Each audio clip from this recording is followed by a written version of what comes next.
Hello বন্ধুরা, high. আমি যাচ্ছি আমাদের যে বাড়ি কুচবিহার দিনহাটাতে, সেইখানে। তার জন্য কিন্তু প্রস্তুতি হয়ে গেছি, রেডি টেডি হয়ে গেছি, আর গাড়ি এক্ষুনি চলে আসবে। আর আমাদের টমিটা দেখো কিভাবে দেখছে, একদম যেতেই দিচ্ছিল না, তাই মনটা ভীষণ খারাপ লাগছিল ওনার জন্য। তবে তো ওকে ছেড়ে যেতেই হবে, নিয়ে যেতে যেতে পারবো না। আর কথা বলতে বলতে গাড়ি চলে আসলো। গাড়িতে করে যাব স্টেশনে, আমরা যাব ট্রেনে, তাই তো গাড়ি চলে আসছে, গাড়িতে করে আমরা যাচ্ছি এখন স্টেশনের উদ্দেশ্যে।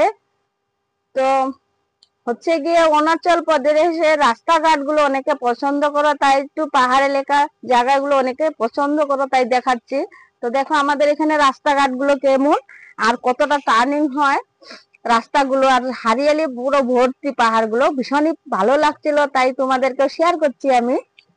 তো তোমরা দেখতে দেখো, আমার স্টেশনে যেতে লাগবে হচ্ছে আধা ঘন্টার মতন। তবে কিন্তু আমি 9টায় বেরিয়েছি, আধা ঘন্টা ফার্স্টে আমরা যাচ্ছি, কারণ যাই যেতে আমার ট্রেনের টিকিট টিকিট ভালো করে করে তারপর আমি যেতে পারি। ট্রেনের টিকিট করা হয়েছিল অনলাইনে। তো এখানে যেতে যেতে একটা হসপিটালও তোমাদেরকে দেখাবো, সেটা হচ্ছে মেন্টাল হসপিটাল এখানে আছে, সেটা দেখাবো। তো আমাদের টিকিটটা অনলাইনে যেহেতু কেটেছি, যে আমাদের আবার সিট গুলো ভালো করে দেখে ভালো করে বসতে হবে, তাই একটু টাইম নিয়ে যাচ্ছি যেন কোনো অসুবিধা না হয়। তার জন্য কিন্তু আমরা যাচ্ছি। এই দেখো, এটা হচ্ছে গিয়ে মেন্টাল হসপিটাল। তো এটা স্টেশনের রাস্তাতেই পড়ে যেতে, তাই তোমাদেরকেও দেখিয়ে দিলাম। আর এদিকে দেখো কত সুন্দর যে জায়গাগুলো, সেগুলো শেয়ার করছি তোমাদের সাথে। একটা মার্কেটও আছে সেখানে, বাজার খুব সুন্দর হয়, সেটাও একটু উঠিয়ে তোমাদেরকে দেখিয়ে দিচ্ছি। আর বাকি ব্লগ টুক যে করব, সমস্ত ডিটেলস ভাবে তোমাদেরকে দেখাবো, ভিডিওর মাধ্যমে দেখাবো। তো কিভাবে যাচ্ছি, এত দূরের জার্নি যাচ্ছি হচ্ছে 8 বছর পর। তো একটু তোমাদেরকে না দেখালেও ভালো লাগছে না, তাই তোমাদেরকে শেয়ার করছি যে আমি ঘরে কিভাবে পৌঁছলাম ট্রেনে। আসার সময় কিন্তু বাসে আসার সিদ্ধান্ত নিয়েছে, কিন্তু যাওয়ার সময় আমি অবশ্যই ট্রেনে যাব। আসার সময় বাসে কিভাবে জার্নি করব সেটাও তোমাদেরকে দেখিয়ে দেব। তো অনেকে যদি অরুণাচল আসতে চাও, সেইভাবে কিন্তু তোমরা ট্রেনেও আসতে পারো, অবশ্যই বাসেও আসতে পারো। তো এখানে আসলে একটা বিশেষ কথা হচ্ছে, গেস্ট পাসটা কিন্তু অবশ্যই লাগে। এখানে কোনো লোকজন চিনা জানা থাকতে হবে, তাহলে অরুণাচলে তোমরা ঢুকতে পারবে, তার আগে পারবে না। তো কথা বলতে বলতে কিন্তু আমি গাড়ি থেকে নেমে আসলাম, স্টেশন পৌঁছে গেছি। এবার যাচ্ছি টিকিট কাউন্টারের দিকে রওনা হয়েছি। তো টিকিট তো আগে থেকে নেওয়া আছে, তার জন্য আর কাউন্টারে ঢুকবো না, সেই দিকেই আমি যাচ্ছি। দেখি ট্রেন কতদূর, এখন কত টাইম আছে আমাদের হাতে। এখনো মোটামুটি টাইম আছে, তার জন্য কিন্তু ভালোভাবে আমরা ট্রেনের সিট গুলো খুঁজে বের করে আগে বসবো। তো দেখো, এটা আমাদের হচ্ছে নাহারলগন, ইউপি আপে এই স্টেশনটাও কিন্তু মোটামুটি এখন ভালোই বড় হয়েছে, আর কোনো অসুবিধাও হবে না, সিরিয়াল ভাবে কিন্তু যেতে পারবে, বা আসলেও এইখানটাতেই নামতে হবে। তো এরপর আবার ট্রেনে উঠে গেলাম, উঠে গিয়ে সিট গুলো ভালো করে দেখে শুনে বসে গেলাম। তো ট্রেনের জার্নি বিশেষ করে আমার ভালো লাগে, কোনো সমস্যা হয় না, কারণ লেডিস এর বাথরুমের সমস্যাটাও কিন্তু ট্রেনে হয় না। তার জন্য ট্রেনে যাওয়াটাই আমার মনে হয় খুব সুবিধা হয়, তাই ট্রেনে চললাম আমরা শ্বশুর বাড়ির উদ্দেশ্যে। এই দেখো কত লম্বা ট্রেন, হাপা এক্সপ্রেস। আমরা যে যাচ্ছি ট্রেনটার নাম হচ্ছে হাপা এক্সপ্রেস। তো দেখতে দেখতে দেখো ট্রেনটা কিন্তু ছেড়েও দিয়েছে, আর এখন আমরা চললাম বাড়ির উদ্দেশ্যে। ভীষণ একটা ফিলিংস মনের মধ্যে, যে এতদিন পর যাচ্ছি, আর ট্রেনে বসে তোমাদেরকে দেখাচ্ছি যে আমরা কত দূর আর কিভাবে থাকি পরদেশে, সমস্ত কিছু দেখানোর চেষ্টা করছি। তো অনেকদিন থেকে কোথাও ঘুরতে যাচ্ছিলাম না, তাই ভাবলাম যে না, ঘরের থেকে আর এতদিন হয়ে গেছে যাওয়া হয় না, ঘরের লোকজনও ভীষণ খারাপ পাচ্ছিল, আমরা যাচ্ছিলাম না। বিশেষ করে তোমার দাদা ভাইয়ের কাজকর্ম থাকলে স্কুল বন্ধ থাকে না, বন্ধ থাকলে স্কুল কাজ চলাকালীন আর যেতে পারি না, তার জন্য কিন্তু আমরা অনেক দিন পরই যাচ্ছি। তো মনটা ভীষণ আনন্দ লাগছে একদিকে, আর একদিকে মনটা ভীষণ খারাপ লাগছে, কারণ ঘরে টমিকে ছেড়ে যেতে হচ্ছে, কারণ ওনাকে নিয়ে যাওয়াটা সম্ভব না। ট্রেনে নিয়ে গেলে টাকাও প্রচুর খরচা হয়। তো যদি কারে যাওয়া হতো তাহলে অবশ্যই ওকেও নিয়ে যেতাম, তবে ওকে ছেড়ে কিন্তু আমি কোথাও থাকি না, নিজের বাপের বাড়ি অব্দি আমার যাওয়া হয় না, শুধু টমির জন্য। কারণ ওনাকে কে দেখভাল করবে, কে ভাত দিবে, সেটাই আমি চিন্তা করি, তাই আমি যেতেই পারি না।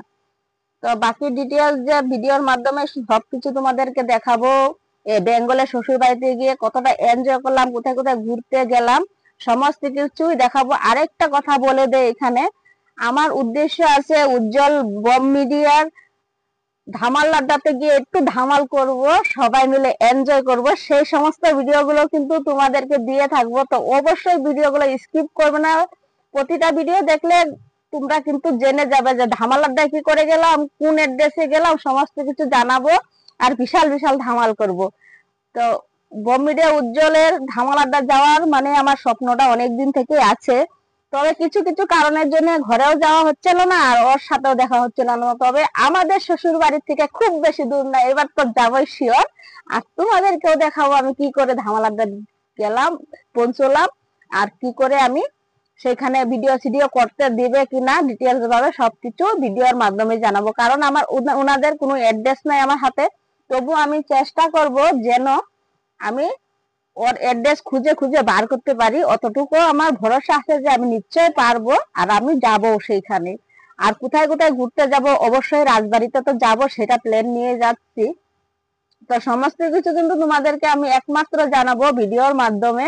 আর দেখো আমাদের আসাম যে হারিয়ালি চা পাতা বাগানগুলো, সেগুলো তোমাদের কিন্তু আমি দেখিয়ে দিচ্ছি। এই যে দেখো বাগানগুলো যে দেখা যাচ্ছে কতটাই সুন্দর লাগছে, যে আসাম দেশে কিরকম পরিবেশ আর কত সুন্দর চা বাগান গুলো হয়। তো কথা বলতে বলতে খিদা লেগে গেছিল, ঘরে থেকে সেরকম কিছু খেয়ে আসিনি, তবে টিফিনে করে কিন্তু পুরি নিয়ে আসছিলাম, মিষ্টি, আলু ভাজি, আন্ডা দিয়ে আলু ভাজি করেছিলাম, আর সেগুলো এখন আমরা খাচ্ছি বিকাল টাইমে। তো ট্রেনে সেরকম ভালো খাবার দাবার নাই, এই হাতে বানানো মিষ্টি গুলো নিয়ে আসছি যে এগুলো পুরীর সাথে খাবো। আর দেখো এদিকে আলু ভাজাটা কত সুন্দর করে ডিম বেশি করে দিয়ে, পেঁয়াজ বেশি করে দিয়ে, কালো জিরে ফোড়নে দিয়ে একদম আলু ভাজা টাটকা টাটকা করে নিয়ে আসলাম। সেটাই বসে বসে এখন তোমার দাদা ভাই, আমি আর বড় বাবু মানে এখনো খাইনি, সে একটু ক্যামেরা ধরেছিল। এই দেখো এখানে এখন দুই ভাই খাচ্ছে, আর আমরা এই পাশের সিটে দুজনে খাচ্ছি। তো সিট বুকিং করেছিলাম, আমাদের দুইজনের দুইটা টিকিট করেছিলাম, আমার বড় বাবুর জন্য হাফ টিকিটে, আমাদের সাথে কিন্তু অ্যাডজাস্ট করে নিয়ে যাচ্ছি, তার জন্য কিন্তু আলাদা করিনি, কারণ আমাদের সাথে জানি অ্যাডজাস্ট হয়ে যাবে, আর হাফ টিকিটের প্রয়োজন পড়বে, তার জন্য হাফ টিকিটটা করেছি। কিন্তু ওর অতটা বয়স হয় নাই, সেই আন্দাজে কিন্তু অনেকটা লম্বা হয়ে যাচ্ছে, তার জন্য হয়তো সমস্যা হতে পারে। তো বাচ্চাদের জন্য কিন্তু হাফ টিকিট করলে চলে যায়, আর আলাদা সিট না করলেও চলে। তো কথা বলতে বলতে যাচ্ছি দেখো, আর বাকি যে স্টেশন গুলো সেগুলো দেখো, মাঝখানটা যে স্টেশন গুলো ছিল সেই স্টেশন গুলো দেখিয়ে দিচ্ছি, আর সাইনবোর্ডে লেখা আছে সেগুলো একটু পড়ে নিও তোমরা। যেহেতু চলতি ট্রেন সেইভাবে কিন্তু এতটা মানে পুরো ক্লিয়ার ভাবে দেখানো যায় না, তবে যতটা চেষ্টা করছি আমি তোমাদের দেখানোর। তো বিকালবেলা টিফিন হয়ে গেছে, আর আমাদের দুপুরে মানে সেরকম ভাত সাত খাওয়া হবে না।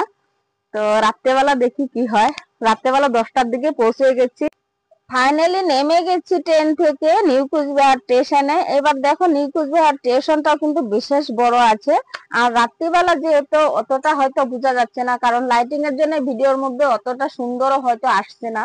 কিন্তু এটা হচ্ছে নিউ কুচবিহার স্টেশন, এখান থেকে যেতে হবে আমাদের কুচবিহারে, তাই আমরা টোটো করে যাব কুচবিহারে। কুচবিহার থেকে দিনহাটায় যাওয়ার জন্য আমরা কৈলান বাসে কিন্তু যাওয়ার টার্গেটটা নিয়েছি, যদি কৈলান বাসটা পাই তাহলে কিন্তু যাব।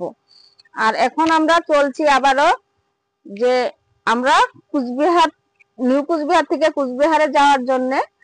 তার আগে একটুখানি ঠান্ডা ঠান্ডা খেয়ে নিচ্ছি, কারণ বিশেষ গরম পড়েছে কুচবিহারে, এমনিতে অনেকটাই গরম বেশি, আমাদের অরুণাচল প্রদেশ থেকে কিন্তু দ্বিগুণ গরম বেশি।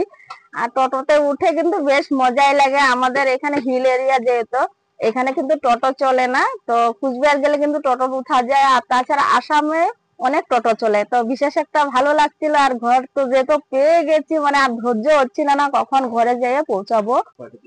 তো টোটো করে যাচ্ছি, টোটো থেকে কিন্তু কৈলান বাসে আমরা যাব। আর ভিডিওটা অনেক লম্বা হয়ে যাচ্ছে, বাকি যে ব্লগটা সেটা অন্য একটা ভিডিওতে দেখাবো।